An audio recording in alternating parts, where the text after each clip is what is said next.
ओम नमो भगवते वासुदेवाय। आप सभी का हमारे YouTube चैनल पर हार्दिक स्वागत है। आज सुने मार्ग मास महात्म्य में आगे की कथा। आज की कथा है सूरत और समाधि वैश्य का मेधस के आश्रम पर जाना, मुनि का दुर्गा की महिमा एवं उनकी आराधना विधि का उपदेश देना तथा दुर्गा की आराधना से उन दोनों के अभीष्ट मनोरथ की पूर्ति। तो आइए कथा को शुरू करते हैं। प्रेम से बोलें दुर्गा माता की जय हो। तदनंतर नारद जी के प्रश्न का उत्तर देते हुए भगवान नारायण बोले, ध्रुव के पौत्र तथा उत्कल के पुत्र बलवान नंदी स्वयंभू मनु के वंश में सत्यवादी एवं जितेंद्री राजा थे। उन्होंने 100 अक्षौहिणी सेना लेकर महामती सूरत के राज्य को चारों ओर से घेर लिया। नारद दोनों पक्षों में पूरे 1 वर्ष तक निरंतर युद्ध होता रहा। अंत में चिरंजीवी वैष्णव नरेश नंद ने सूरत पर विजय पाई। नंद ने उन्हें राज्य से बाहर कर दिया। भयभीत राजा सूरत रात में अकेले घोड़े पर सवार हो गहन वन में चले गए। वहां भद्रा नदी के तट पर उनकी एक वैश्य से भेंट हुई। मुने उन दोनों ने परस्पर बंधु भाव की स्थापना की और उनमें बड़ा प्रेम हो गया। राजा वैश्य के साथ मेधस के आश्रम पर गए। भारत में सत्पुरुषों के लिए जो दुष्कर पुण्य क्षेत्र है, उस पुष्कर में जाकर राजा ने उन महातेजस्वी मुनि का दर्शन किया। मेधस जी अपने शिष्यों को परम दुर्लभ ब्रह्म तत्व का उपदेश दे रहे थे। राजा और वैश्य ने मस्तक झुकाकर उन मुनि श्रेष्ठ को प्रणाम किया। मुनि ने उन दोनों अतिथियों का आदर किया और उन्हें शुभाशीर्वाद दिया।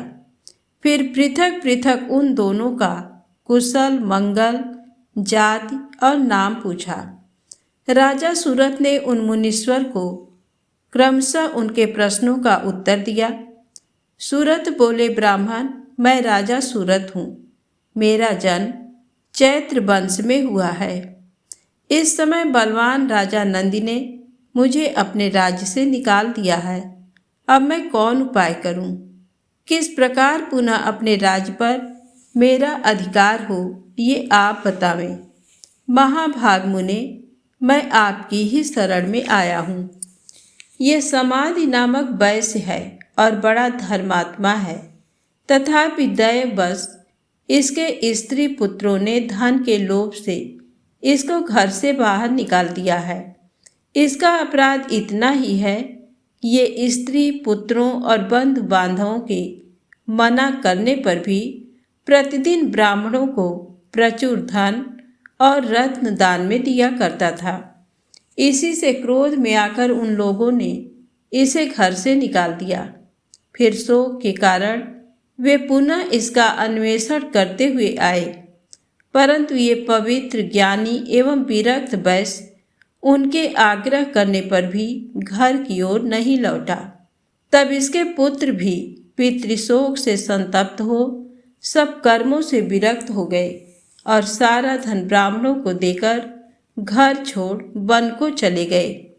श्री हरि का परम दुर्लभ दास्य प्राप्त हो, यही इस वैश्य का अभीष्ट मनोरथ है।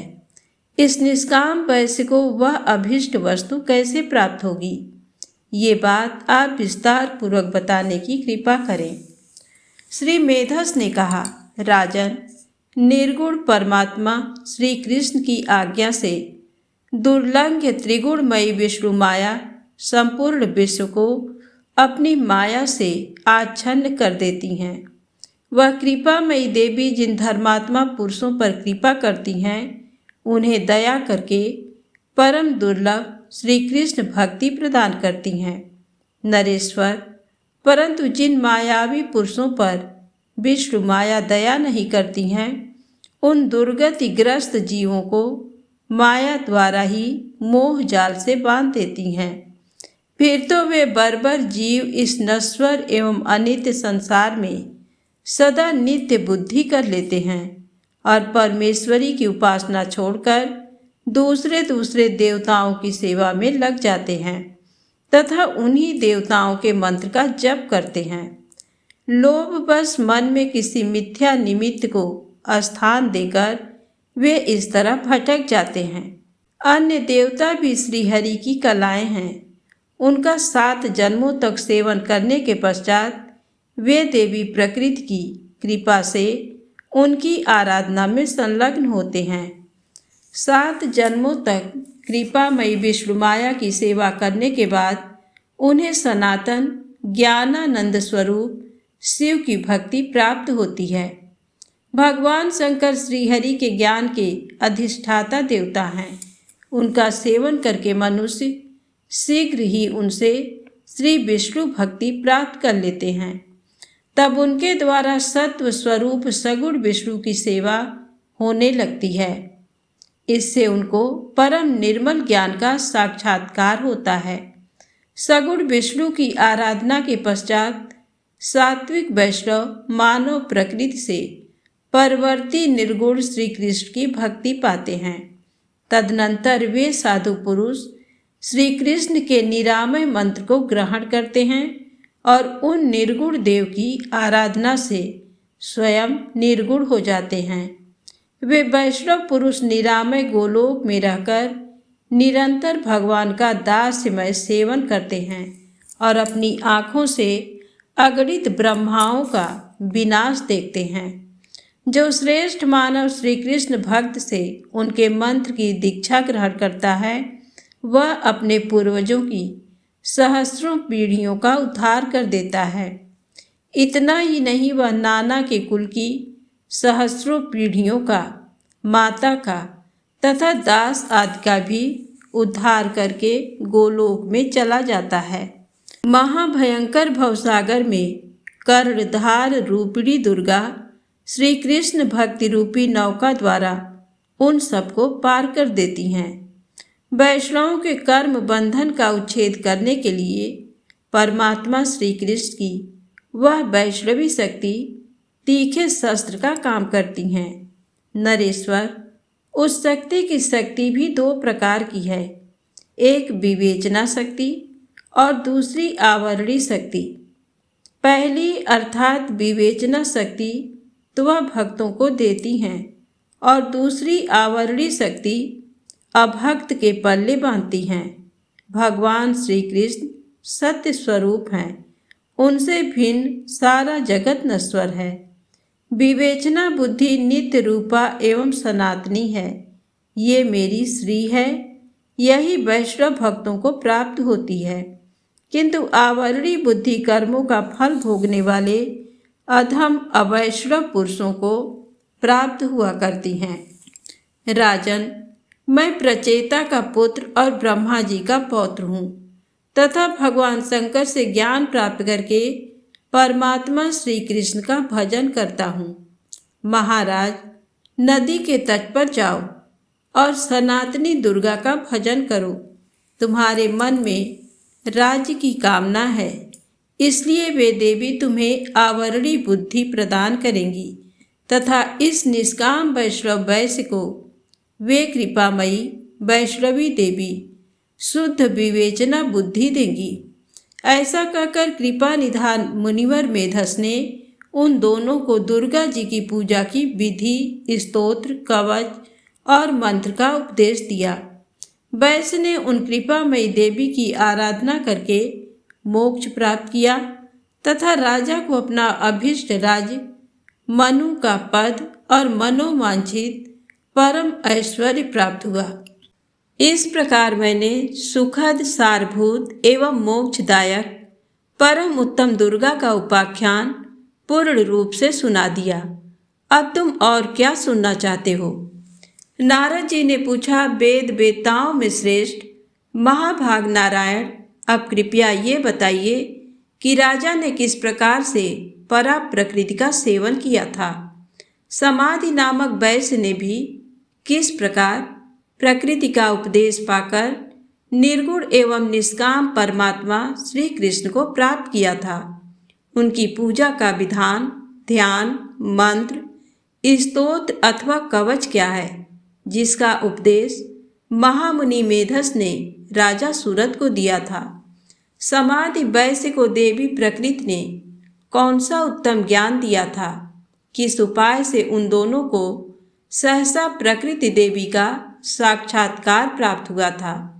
वैश्य ने ज्ञान पाकर किस दुर्लभ पद को प्राप्त किया था, अथवा राजा की क्या गति हुई, उसे मैं सुनना चाहता हूँ। श्री नारायण ने कहा, मुने, राजा सूरत और समाधि वैश्य ने मेधस मुनि से देवी का मंत्र, स्तोत्र, कवच, ध्यान तथा पुरस्चरण विधि प्राप्त करके पुष्कर तीर्थ में उत्तम मंत्र का जप आरंभ कर दिया। वे 1 वर्ष तक त्रिकाल स्नान करके देवी की आराधना में लगे रहे। फिर दोनों शुद्ध हो गए। वहीं उन्हें मूल प्रकृति ईश्वरी के साक्षात दर्शन हुए। देवी ने राजा को राज्य प्राप्ति का वर दिया। भविष्य में मनु के पद और मनोवांछित सुख की प्राप्ति के लिए आश्वासन दिया। परमात्मा श्री कृष्ण ने भगवान शंकर को जो पूर्व काल में ज्ञान दिया था, वही परम दुर्लभ गूढ़ ज्ञान देवी ने वैश्य को दिया। कृपामयी देवी उपवास से अत्यंत क्लेश पाते हुए वैश्य को निश्चेष्ट तथा श्वास रहित हुआ देख उसे गोद में उठाकर दुख करने लगी और बार बार कहने लगी, बेटा होश में आओ। चैतन्य रूपिणी देवी ने स्वयं ही उसे चेतना दी। उस चेतना को पाकर वैश्य होश में आया और प्रकृति देवी के सामने रोने लगा। अत्यंत कृपामयी देवी उस पर प्रसन्न हो कृपा पूर्वक बोली। श्री प्रकृति ने कहा, बेटा, तुम्हारे मन में जिस वस्तु की इच्छा हो उसके लिए वर मांगो। अत्यंत दुर्लभ ब्रह्मत्व, अमरत्व, इंद्रत्व, मनुत्व और संपूर्ण सिद्धियों का संयोग जो चाहो ले लो। मैं तुम्हें बालकों को बहलाने वाली कोई नश्वर वस्तु नहीं दूंगी। वैश्य बोला, माँ, मुझे ब्रह्मत्व या अमरत्व पाने की इच्छा नहीं है। उससे भी अत्यंत दुर्लभ कौन सी वस्तु है, ये मैं स्वयं ही नहीं जानता। यदि कोई ऐसी वस्तु हो तो वही मेरे लिए अभीष्ट है। अब मैं तुम्हारी ही शरण में आया हूँ। तुम्हें जो अभीष्ट हो वही मुझे दे दो। मुझे ऐसा वर देने की कृपा करो जो नश्वर ना हो और सबका सार तत्व हो। श्री प्रकृति ने कहा, बेटा, मेरे पास तुम्हारे लिए कोई भी वस्तु अदेय नहीं है। जो वस्तु मुझे अभीष्ट है वही मैं तुम्हें दूंगी, जिससे तुम परम दुर्लभ गोलोक धाम में जाओगे। महाभागवत जो देवर्षियों के लिए भी अत्यंत दुर्लभ है, वह सबका सारभूत ज्ञान ग्रहण करो और श्री हरि के धाम में जाओ। भगवान श्री कृष्ण का स्मरण, वंदन, ध्यान, अर्चन, गुण कीर्तन, श्रवण, भजन, सेवा और सब कुछ श्री कृष्ण को समर्पण, ये वैष्णवों की नवधा भक्ति का लक्षण है।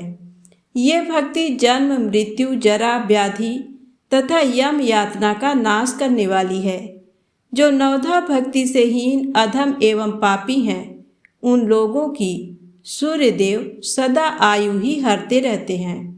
जो भक्त हैं और भगवान में जिनका चित्त लगा हुआ है, ऐसे वैष्णव चिरंजीवी, जीवन मुक्त, निष्पाप तथा जन्म आदि विकारों से रहित होते हैं।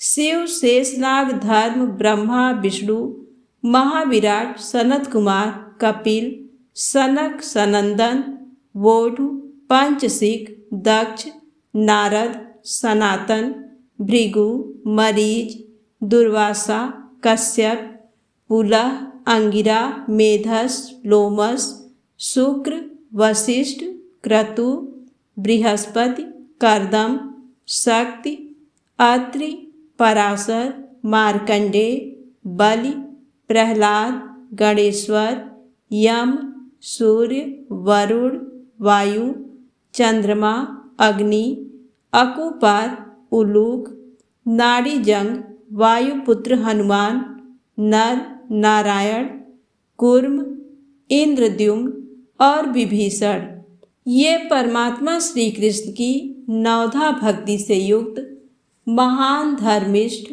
भक्त शिरोमणि हैं। वैश्यराज जो भगवान श्री कृष्ण के भक्त हैं वे उन्हीं के अंश हैं तथा सदा जीवन मुक्त रहते हैं। इतना ही नहीं, वे भूमंडल के समस्त तीर्थों के पापों का अपहरण करने में समर्थ हैं। ऊपर 7 स्वर्ग हैं, बीच में 7 द्वीपों से युक्त पृथ्वी है और नीचे 7 पाताल हैं। ये सब मिलकर ब्रह्मांड कहलाते हैं।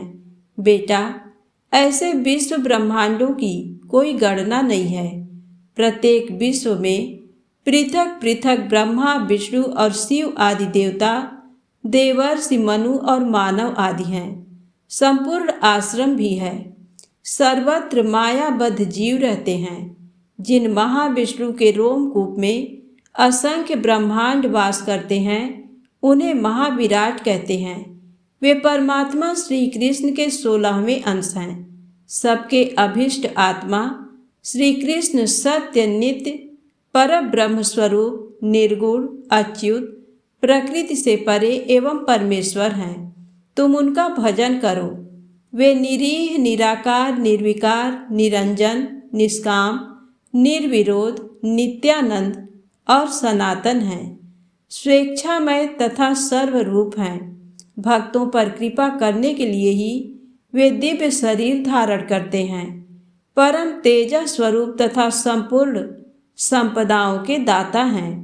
ध्यान के द्वारा उन्हें बस में कर लिया जाए ये असंभव है। शिव आदि योगियों के लिए भी उनकी आराधना कठिन है। वे सर्वेश्वर, सर्वपूज्य, सबकी संपूर्ण कामनाओं के दाता, सर्वाधार, सर्वज्ञ, सबको आनंद प्रदान करने वाले, संपूर्ण धर्मों के दाता, सर्वरूप, प्राण रूप, सर्वधर्म स्वरूप, सर्व कारण कारण, सुखद, मोक्षदायक, सारूप, उत्कृष्ट, रूप संपन्न, भक्तिदायक, दास्य प्रदायक तथा सत्पुरुषों को संपूर्ण सिद्धियां प्रदान करने वाले हैं। उनसे भिन्न सारा कृत्रिम जगत नश्वर है। वे परात्परतर, शुद्ध, परिपूर्णतम एवं शिव रूप हैं। बेटा, तुम सुखपूर्वक उन्हीं भगवान अधोक्षज की शरण लो। कृष्ण ये 2 अक्षरों का मंत्र श्री कृष्ण दास से प्रदान करने वाला है। तुम इसे ग्रहण करो और दुष्कर सिद्धि की प्राप्ति कराने वाले पुष्कर तीर्थ में जाकर इस मंत्र का 10 लाख जप करो। 10 लाख के जप से ही तुम्हारे लिए ये मंत्र सिद्ध हो जाएगा। ऐसा कहकर भगवती प्रकृति वहीं अंतर्धान हो गई। मुने उन्हें भक्तिभाव से नमस्कार करके समाधि वैश्य पुष्कर तीर्थ में चला गया। पुष्कर में दुष्कर तप करके उसने परमेश्वर श्री कृष्ण को प्राप्त कर लिया। भगवती प्रकृति के प्रसाद से वह श्री कृष्ण का दास हो गया। आज की कथा यहीं समाप्त होती है। आगे की कथा अवश्य सुनिएगा। प्रेम से बोलें राधे राधे। जय श्री कृष्णा।